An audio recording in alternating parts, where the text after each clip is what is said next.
ساڈے کبیر ال دے اندر ایک ہیڈ ماسٹر صاحبان ہوں ریٹائر ہو گئے.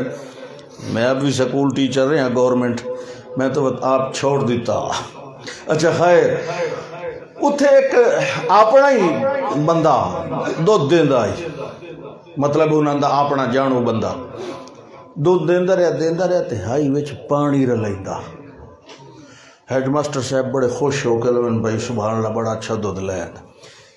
ایک دن اس مسئلہ سے پوچھیا تو انہوں ڈرایا، انہوں کہ خدا دے بندے ہے تا من غشہ فلیسا منا، تو یہ کیڑے کام کریں در. استاد جی اچھا یہ تو میں بڑا گناہ کی توبہ تائب ہو گیا.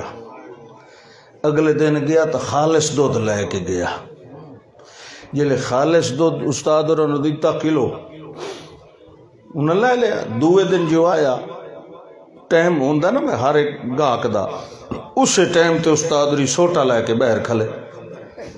بھائی گل کے نام مرادہ تو ساڈا شاگرد بھی ہے، اتنا عرصہ مطلب ہے تو دودھ دیندا رہا تے کہ تینوں مصیبت پہ گئی بے ایمانیاں کرن لگ گیا. انہاں کہ جی کیتی بے ایمانی؟ کہ جڑا کل دودھ دیتا ہی نہ مینوں ہضم ہویا نہ کسے بچے نو سارے نہ موشن لگ گئے.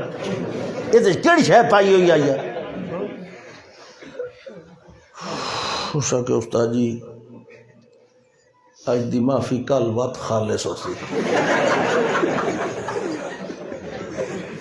ساڑھے میدے ہی ہو جائے نا، گپاں سن کے قرآن ہضم ہی نہیں ہوتا. جھوٹیاں کرامتاں تے روایتاں سن کے جدہ خالص قرآن دی گھٹی دیو تے الٹی کرنا. پتہ نہیں یہ وہابی کتھوں آ گئے، یہ پنجواں مذہب کتھوں آ گئے. پتر یہ نواں مذہب نہیں، یہ خالص گھیو ہے جڑا تینوں ہضم نہیں پہ. تو قرآن اگے نہیں سنیا تے اشاعتیاں دا قصور تا کوئی نہیں نا. کی خیال ہے؟ سمجھ آندا پیا؟ ہاتھ کھڑا کرو شاہ وجہ انہوں سمجھ آندا پیا؟ ٹھیک ہے. فرمایا